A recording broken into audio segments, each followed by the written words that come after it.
جو میں ہوں، میرے کیریکٹر سے میرا خاندان، میرا باپ، میرا دادا، میری پارٹی، میرے دوست احباب میرے کیریکٹر سے پہچانے جاتے ہیں. ان کے مجھے نام بتانے کی ضرورت نہیں ہے. میرا عمل جو ہے یہ بتاتا ہے کہ میرا بیک گراؤنڈ جو ہے کیا ہے. اس شخص کا جس سے آپ بات کریں تو اس کا عمل بتاتا ہے کہ وہ اپنے، اگر ان کے باپ دادا اچھے بھی ہوں گے تو یہ اس کا عمل ان کے اوپر ان کی اچھائی پہ کوسچن مارک کریٹ کر رہا ہے. نمبر 1. نمبر 2 یہ کہ بڑی فخر سے یہ والی بات ہوئی کہ میں ٹیلی فون آپریٹر تھا 90 پہ، اور جو ہے وہ میری اس سے میرا جو ہے وہ کیریکٹر نکالنے کی کوشش کی گئی، اور یہ بہت بڑے جاگیردار وڈیرے زمینوں والے. او بھائی اللہ کا شکر ادا کرتا ہوں، بالکل تھا، میں اون کرتا ہوں اس والی بات کو کہ میں مصطفیٰ کمال صاحب ایک منٹ، مصطفیٰ کمال صاحب مصطفیٰ کمال صاحب ایک لمحے، ایک لمحہ بھائی کے ایک ادنا کارکن ہونے کے ناطے یہ والا کام کر رہا تھا، پیسے لے کر نہیں، ایک لمحہ ایک والنٹیئر کی حیثیت سے میں ایکسچینج چلا رہا تھا. اور مجھے فخر ہے، اور اس سے زیادہ فخر کی بات یہ ہے کہ دیکھو اس قائد کو، میرے لیڈر کو، میرے پارٹی کے سسٹم کو، کہ اس ٹیلی فون آپریٹر کو اٹھا کر اس نے دنیا کے سب سے بڑے شہر کا سٹی میئر بنا دیا. دنیا کا آج یہ خود کہہ رہا ہے یہ آدمی کہ میں دنیا کا مشہور ترین نمبر 1 میئر ہوں. تو look at the character of arts and look at the character of this guy who is talking to you, number 1. اور دوسری بات ہے کہ اغوا برائے تاوان کر کے ابھی شہر میں، صوبے میں 3 سالوں سے آپ سی پی ایل سی کا اور پولیس کا ریکارڈ کرا لیں، اغوا ہونے والے کس کو کانٹیکٹ کرتے ہیں؟ اغوا ہونے والے اپنی مغوی کو بازیاب کرانے کے لیے اس آدمی کو کانٹیکٹ کرتے ہیں. یہ بیچ میں کمیشن لے کر جو ہے وہ اغوا برائے تاوان یہ اغوا بھی کرواتا ہے، اور اس کے بعد جو ہے ان کو چھڑواتا بھی ہے کمیشن لے کے. تو ایسے پیسے کما کر زمینوں پہ قبضے کر کے، شوگر ملوں پہ قبضے کر کے، اگر تو مجھے جو ہے وہ زمین والا بننا ہوتا تو میں آج جو ہے وہ دنیا کے سب سے بڑے شہر کا نامور میئر نہیں ہوتا. اور I am really proud of it کہ میں نے 1 روپے 200 ارب روپے خرچ کیے ہیں اپنے زمانے میں، اور 1 روپے بھی حرام نہیں کمایا. آج بھی الطاف بھائی کے دیے ہوئے 220 گز کے مکان میں رہ رہا ہوں. میرے پاس اپنا ذاتی مکان بھی نہیں تھا، اور I'm proud of it. I'm proud of it. And یہی تو فلسفی، اسی سے تو خوفزدہ ہیں یہ لوگ. یہ جاگیریں رکھ کر، یہ وڈیرے، یہ سرمایہ دار، یہ اغوا برائے تاوان رکھ کر، یہ ڈاکو پال کر، یہ جا رہے ہیں لوگوں کی خدمت کرنے، لوگوں کو لوٹنے کے لیے. تو اسی سے تو یہ خوفزدہ ہیں. دوسری بات، میرا قبیلہ ہے، میں مہاجر ہوں، میرے باپ دادا نے ہجرت کی یہاں پر. اب پوچھ رہے ہیں یہ آدمی، میں آپ کو آج ریکارڈ پہ بتاؤں کہ انڈیا میں جو پاکستان کا آفس ہے، جو آفس ہے پاکستان کی ایمبیسی ہے، وہ ایمبیسی خان لیاقت علی خان جو کہ پھٹی ہوئی بنیائن میں اپنی جائیدادیں، اپنی حویلی، اپنی جاگیر چھوڑ کر آئے تھے، ان کی بڑی پرائم لوکیشن پہ حویلی کے اندر آج پاکستان، انڈیا میں پاکستان کی ایمبیسی کام کر رہی ہے. انہوں نے 1 روپے بھی لیے بغیر پاکستان کو اپنی جائیداد انڈیا میں تحفے میں دے دی. آج بھی ان کی جائیداد پاکستان کی ایمبیسی ہے. تو بھائی یہ ہے میرے آباء و اجداد کا کیریکٹر. انہوں نے دیا ہے پاکستان کو، انہوں نے لوٹا نہیں ہے پاکستان سے. تو اس میں تھوڑا سا جو میں ریکارڈ میں نے کہا آپ کو میں اس میں صحیح کر دوں. مصطفیٰ کمال صاحب کانفرنس یہ بتا رہے تھے. مصطفیٰ کمال صاحب اگر آپ مجھے سن سکتے، یہ سب سے پہلی چیز تو امپورٹنٹ یہ ہے کہ ایک کراچی کے شہری کے حیثیت سے اور کراچی کے پیدائشی کی حیثیت سے میں ضرور یہ کہوں گا کہ یہ بالکل آپ کے لیے مناسب نہیں ہے. آپ کی کام کو، آپ کی شخصیت کو، جس طرح سے آپ نے انتہائی محنت سے کراچی کو شناخت دی ہے، جس طرح سے آپ نے کام کیا ہے دل جمعی سے، اور جتنی مشقت سے اور جتنی محبت سے اور جتنی ایمانداری سے آپ نے ضرور یہ ایکسپلین کر دیا. لیکن میں آپ سے کہہ سکتا ہوں ایک ذمہ دار شہری کی حیثیت سے کہ آپ کسی قسم کی کلیریفیکیشن کی آپ کو ضرورت نہیں ہے.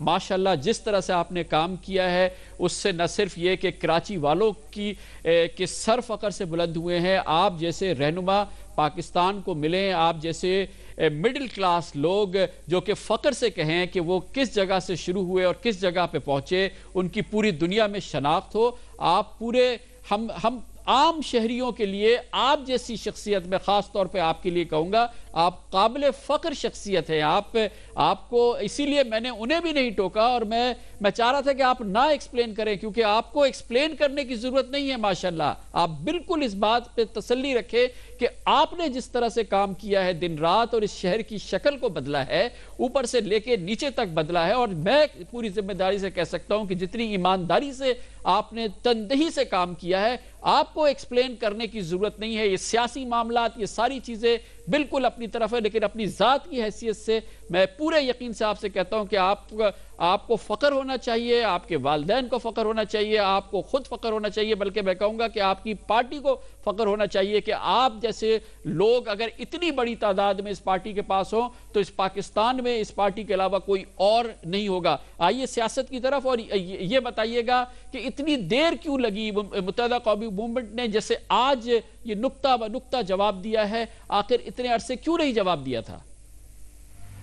کامران صاحب آپ کا میں شکریہ ادا کرتا ہوں, آپ کے اس جذبات کا اور آپ کے ان خیالات کا میں شکریہ ادا کرتا ہوں فرسٹ آف آل. دوسری بات یہ کہ آپ کے یہ سوال میں آپ کو اسٹریٹ اوے بتاؤں, دیکھیں پرپسلی جواب نہیں دیا ہم نے ان 8, 9, 10 دنوں میں ان ساری بےہودگیوں کا اس لیے جواب نہیں دیا کہ یہ اچھی روایت نہیں ہے. یہ گالی کا جواب گالی سے دینے والی بات اچھی نہیں ہے. یہ ملک ہمارا, یہ شہر, یہ صوبہ اتنی گھمبیر مسائل میں پھنسا ہوا ہے کہ ہم اگر انہی باتوں میں الجھ جائیں گے تو ملک کا بیڑا غرق ہو رہا ہے. ہم ملک بنانے والے, شہر کو بسانے والے, چلانے والے لوگ تھے.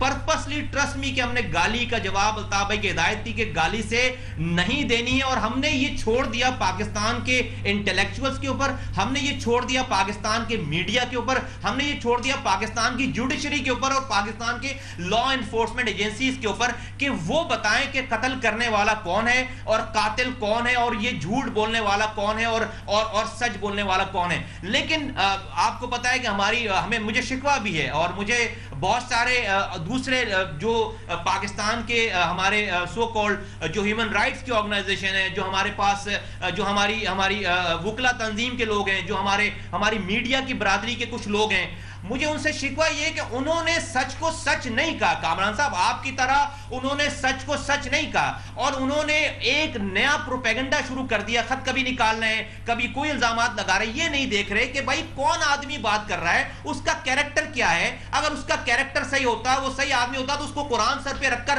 بات کرنے کی ضرورت نہیں. کتنے لوگ آپ کو سچے لوگ اس ملک میں یا دنیا میں قرآن سر پہ رکھ کر بات کرتے ہوئے نظر آتے ہیں؟ مجھے یہ بتا دیں آپ, کتنے لوگ اپنی سچائی کو بتانے کے لیے قرآن سر پہ رکھتے ہیں؟ اور بھائی قرآن سر پہ وہی اٹھاتا ہے جس کو اپنے کیریکٹر پہ شبہ ہوتا ہے, جس کو یہ پتا ہوتا ہے کہ وہ اس کو کچھ ایسا کرنا ہے کہ لوگ اس کی بات پہ یقین کریں, اس لیے کہ اس کی بات کوئی سننے سمجھنے کے لیے تیار نہیں ہے, اس کو صحیح ماننے کے لیے تیار نہیں, اس لیے کہ اس آدمی کا کیریکٹر ایسا نہیں ہے. تو ہم نے یہ اس دفعہ 10 دنوں تک اس لیے انتظار کیا کامران صاحب, ایک پریس کانفرنس کرنے کے بعد فیصل زفاری بھائی نے جو پریس کانفرنس کی تھی کہ ہم سیدھا باتوں کا جواب دے دیں, بقیہ ہم اس جنگ میں نہیں الجھے, اس لیے کہ ہمارا یہ مسئلہ نہیں تھا. لیکن پاکستان کے ڈفرینٹ چینلز میں کے اینکرز نے, پاکستان کی ہیومن رائٹس آرگنائزیشن نے, پاکستان کے اداروں نے, میں سمجھتا ہوں کہ سچ کو سچ نہیں بولا صحیح طریقے سے, اس لیے ہمیں آج یہ جواب دینے کی ضرورت پڑی. بالکل ٹھیک ہے, جواب دینا مصطفیٰ اقبال صاحب آپ کا اور آپ کی جماعت کا بالکل حق ہے. لیکن میں 30-32 سال سے صحافت میں ایک ادنا سے کارکن کی حیثیت سے میں کہوں گا کہ میڈیا سے تسلی کسی کی نہیں ہوتی. متحدہ قومی موومنٹ کی کبھی بھی کوئی وقت نہیں ہوا ہوگا کہ مکمل طور پہ تسلی ہوئی ہو, نہ پیپلز پارٹی کی ہوئی ہے, نہ ہم سے, ہماری اس آرگنائزیشن سے, میڈیا سے, شاید کچھ لوگوں سے ہو جائے, لیکن تسلی صدر زرداری کی بھی نہیں ہوتی. یہ ایک بڑا نازک سا معاملہ ہے. میں یہ سمجھتا ہوں کہ ایک سیاسی جماعت کو عوام پہ چھوڑنا چاہیے جس سے اصل میں وہ بلانگ کرتے ہیں. آپ کی جڑیں آپ کی عوام میں ہے. اگر کوئی میڈیا کا اینکر آپ کے بقول آپ کی چیز کو صحیح طور پہ اجاگر نہیں کر رہا تو اس کے ویورز کو اس پہ چھوڑ دیجئے, اس کے پڑھنے والوں کو اس پہ چھوڑ دیجئے.